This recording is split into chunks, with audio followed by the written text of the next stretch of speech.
In the last segment, we talked about how construction law gets adopted and the difference between a code and a standard. Now we'll dive into how these books got here. Okay, so how did we get these beautiful examples of contemporary literature? Well, since humans decided to live in bigger and more complex structures, we have had fires, structural collapse, and sickness that were many times made worse by the buildings themselves. An example would be tenement buildings in crowded cities like London in the 1600s.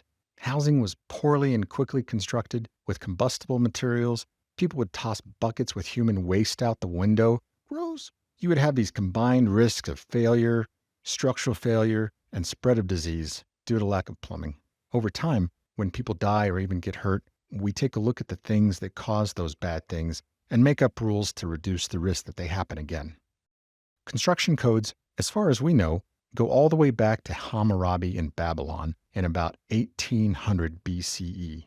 So we find this stone pillar in 1901 that has all these rules written down, and when it came to building a house, Hammurabi's code said, Section 228, if a builder build a house for a man and complete it, that man shall pay him 2 shekels of silver per sar of house as his wage.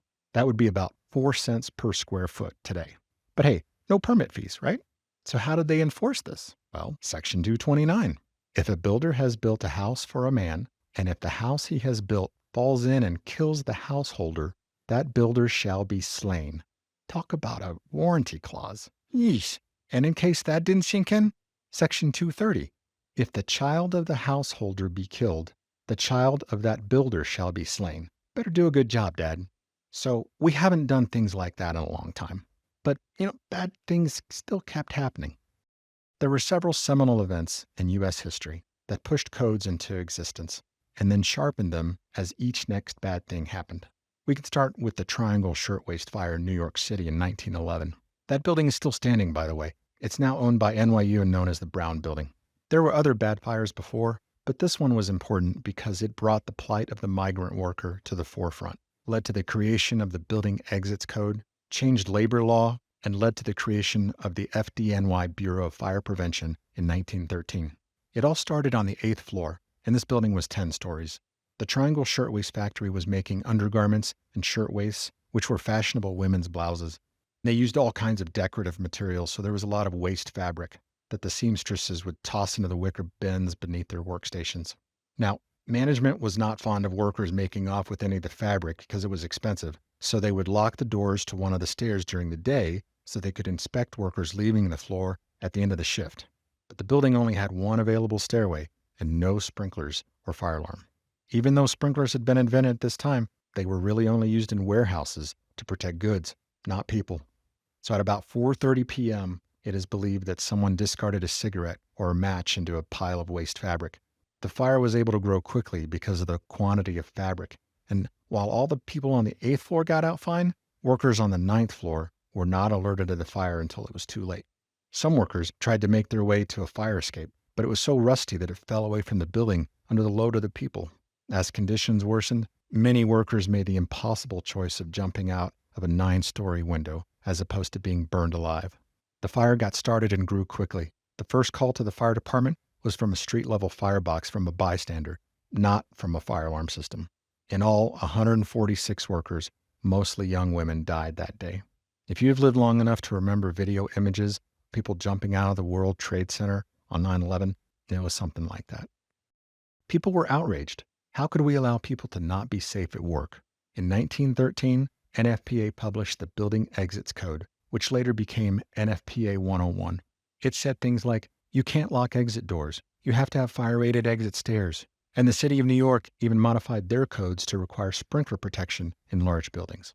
Workers unionized under a common cause to create better working conditions and push for better treatment. It's a shame that it takes bad things to happen for people to see that things are broken. But that's how codes are written. And it takes time for things to stick. The Triangle Shirtwaist Fire made us aware of the dangers of tall buildings. And as if the Iroquois Theater in 1903 Chicago wasn't bad enough, it took Coconut Grove for us to realize that assembly occupancies needed special attention as well. It was a Saturday night in Boston, Mass. The U.S. was about a year into World War II, and the club was jumping. The building was estimated to have over 1,000 people there that night. The fire started in the basement level Melody Lounge, which only had one obvious way out. There were draperies along the ceiling and papier-mâché trees to create this tropical ambiance. The walls were lined with a synthetic material called leatherette, which would prove highly toxic when it burned. The doors swung in instead of out. The revolving door only went in one direction and did not collapse. The building had no sprinkler system or fire alarm system, even though both were required by the building exits code.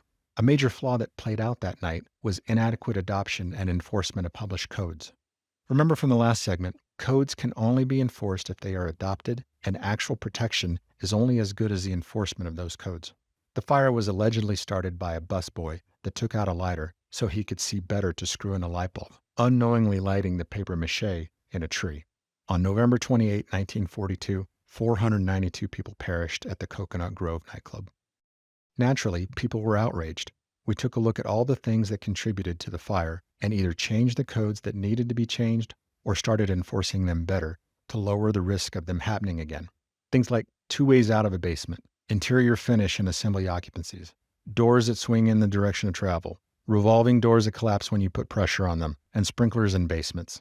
But it still took a while for sprinklers to be required wholesale in large buildings. Another big fire in late 1967 was McCormick Place in Chicago, a completely non-combustible building. Although that fire happened at night and sadly killed one security guard, it brought to light the dangers of combustible loading in convention centers. The floor was loaded with combustible contents from a housewares convention, and we thought steel couldn't burn. It just warped and twisted and ultimately failed under the thermal loading. The fire caused a total loss, and the new convention center bearing the same name was rebuilt, this time with sprinklers. We don't have time to explore all the many fires and disasters that have shaped the codes over the last century, but suffice it to say that we keep responding to risks in much the same way. Think about lithium batteries. This is a relatively new technology with new risks that codes are just starting to address. Technology and lifestyles change, so risks change. And so we update the codes to address new risks and new understandings. For both NFPA and ICC, these typically occur on a 3-year cycle for major codes and standards. For example, as of this recording, many jurisdictions are on the 2021 IBC and others are moving to the 2024 IBC. The 2027 process is already underway, and you can bet there will be a 2030 IBC in the future. In this segment, we talked about the history of codes from Hammurabi to the present day. Next, we'll dive into the structure of these codes.